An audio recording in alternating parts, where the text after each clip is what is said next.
All right, ma'am. So who do I have here with me today? My name's Kimberly. Kimberly.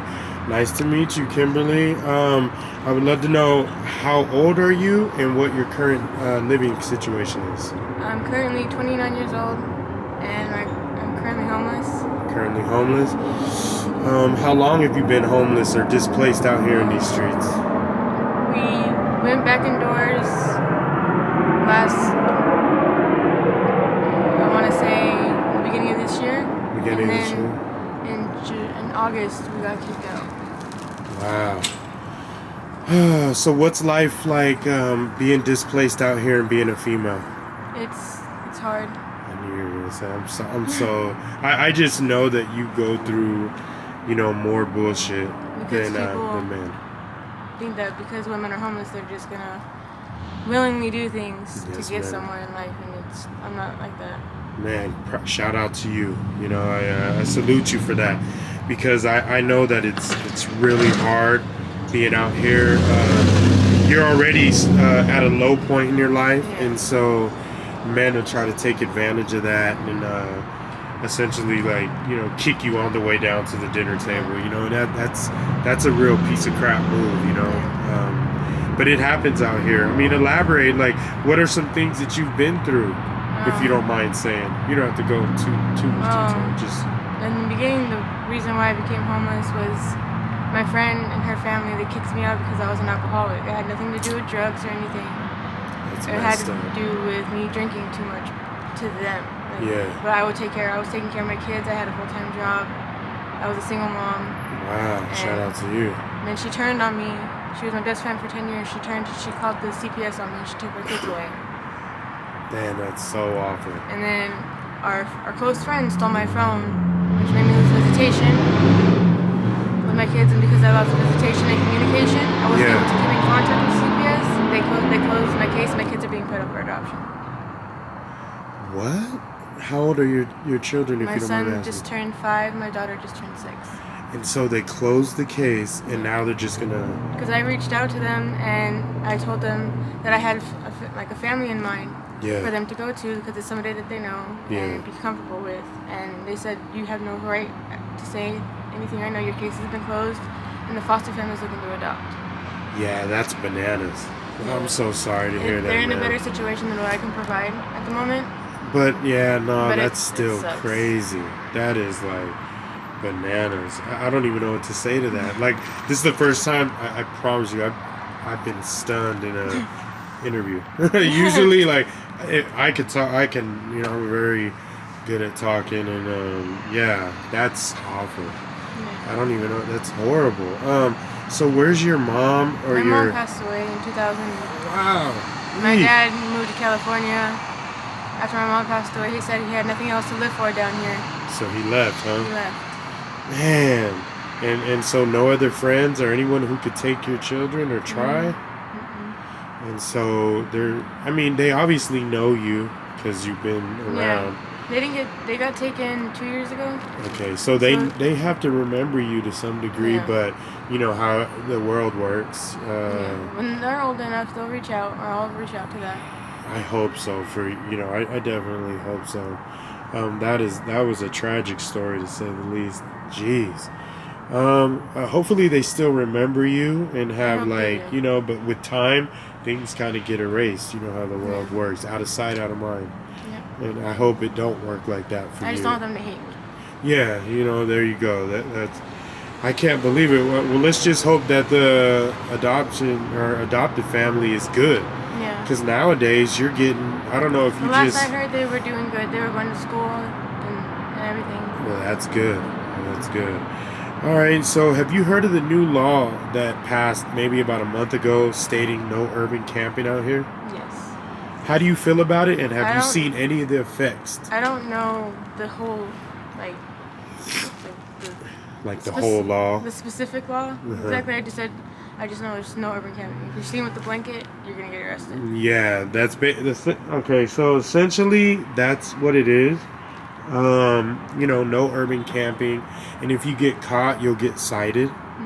And then I think the next step will be like jail something like that. And that's another thing that I don't like or understand, because how can they give somebody homeless or put somebody in jail who's homeless, or give someone a citation who's homeless? Because they can't go to the court date. How are they going to get there? You know? Just making it illegal to be homeless. Yeah, and so essentially that's what's going on. And basically, you know, they're pushing you guys farther and farther out. And just like you stated, you know, it's basically illegal I don't to be understand why they homeless. can't just make the whole river bottom down there just a spot for the homeless. Like, it's out of the way, and it's just nobody's using that land. It's too soft. I agree. Yeah, I don't know what's going on with Tempe or what's going on out here. I don't know what happened at Beach Park on New Year's Eve when the fireworks were going off. Yeah. But the residents are the ones who were there with blankets and setting off fireworks backwards, which exploded in people's faces. Yeah, see? And they're worried about the homeless people? Yeah. I don't understand how that works. Yeah, it don't make no sense. That's sad, you know? It's like they're abolishing people's rights to be out here on the streets, and it's sad. I don't know what you guys are gonna do, and that's what we're trying to change. I don't know how I could do anything as far as just being one person, but the hope is that we get enough content and stuff out that people will try to, you know, contribute and try to help with this situation. Because not all homeless are out there causing trouble. They're just trying to survive. Yeah, like, you know what's going on with AZ Hugs, right? Yeah. Like Austin, he's getting arrested for trying to feed people. Yeah, he can't even be anywhere near a park. Yeah, that's great. I have never in all my years and he does heard it every of that. single night except for Tuesdays and Thursdays. Yes, ma'am. So this is getting crazy. It's getting out of line now. You know, it's getting to the point where there's no restrooms available because of people are, you know, a lot of people are doing illicit things on these bus stops and stuff. So I agree, you know, to somebody who works every day. We'll probably work with them a little bit more. There you go. Yeah, I agree. Keep telling us we can't go to the bathroom or we can't do that, and just I agree. The food that they throw away at the end of the day, they could just give it out to the homeless. Yes, ma'am. And then they get in trouble for dumpster diving, and then we wouldn't be dumpster diving. You would just give us the food that you're throwing in the dumpster anyway. Very true. Like I was gonna say earlier, I know that to someone who works every day and pays taxes, you know, if you drive by or walk by and you see 20 people doing illicit drugs, of course that's heavy on the eyes, but where else are they supposed to go? Anywhere they go, they get ticketed, hauled off to jail. Yeah. So you're leaving these guys with no option. And just like you said, the river bottom's an open piece of land. It's too soft to build on. Way too soft. Yeah. So they should just, that's the goal for this channel here. We're going to try to build a building or get a building. I don't know how long. Of course, that's going to take a long time. Empty garage. Yeah, something. And just say, hey, you guys have at it. Have at it. And put you guys in charge, and you guys are regulated. Yeah, that's how I see it. I think that would be the best thing, a place where you could charge your phones, take a shower, and let you guys do what you do there. Yeah. That's a goal of ours, and I hope that we can accomplish that sometime down the line. But other than that, right now, you know, it seems like nothing's being done. They're just taking you guys to jail. You guys are getting out, and it's like a revolving door. Then you're back at it again. Yeah. So what do you think they can do other than, you know, build a building or give you guys land? Are there other things you guys need and want out here? Just like maybe more resources. Just more resources. How many resources are there? Like, without having to, like, showers on a daily, like free showers on a daily, or free food on a daily, like, other than Austin Street. Yeah. Like restaurants giving out free food or something like that. Yeah, we're trying.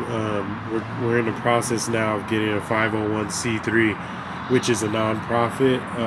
So we can have people donate food to us so we can hand it out to you guys. You know, we're trying. So soon that should be in effect as far as this channel goes. But that's awesome what AZ Hugs and a lot of other people are doing out there. Is there anything else? So showers, charging the phones, areas to charge phones.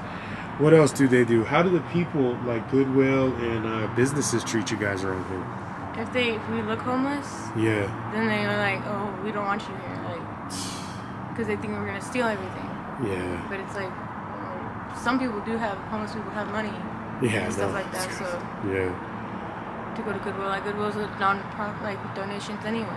Isn't that funny how they get mad at people for stealing, but they get everything for free? It's kind of the irony is crazy, right? Like, it'll make you think for sure, at least scratch your head like, huh?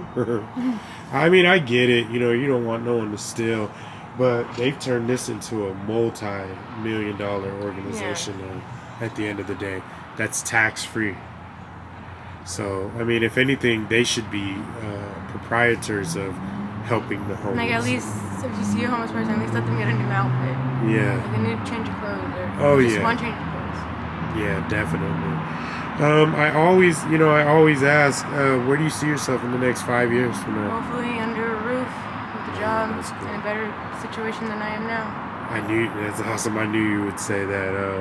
And that's awesome, you know, when I hear people that are displaced out here say that, because I know that they haven't been engulfed in this homeless stuff yet. Mm-hmm. You know, if you, like, the other gentleman I was interviewing, he was a little bit, you know, you could tell that they've been through so much already. Mm-hmm. It's almost like they almost want to give up.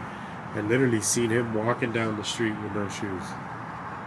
You know, when you get to doing stuff like that, it's like, man, you know, and I can definitely tell that you're way far away from doing stuff like that. Yeah. I make sure I have what I need, and the goal is to make sure we eat every day and make sure we have each other at night. Yeah. So, is it just you out here? No, I'm with my boyfriend. Oh, that's awesome. So you're definitely I'm not by myself. Yeah, smart, very smart. And to elaborate, with you being out here with the man, it's a lot easier, right? It's easier, and I feel safer. But when like he's not here, it's hard. Well, there it is. I want to thank you for this interview. You're amazing. I hope that next time I see you and talk to you, it'll be in a different situation. Maybe you'll be in a better situation, or it'll be in a hand-up type situation. You know, stay strong. I know you can do it. I did it. It's easy. You just got to put your mind to it. I don't want to say easy, but it's hard. But if you put your mind to it and, you know, put your nose to the ground and get to it, you can do it. You know what I mean? Just stay focused. It can be done. And I believe you're one of the people who could do it, you know. So I want to thank you for this interview. And next time I see you, we'll get a part 2 or something. Okay. All right. Have a good one. You too.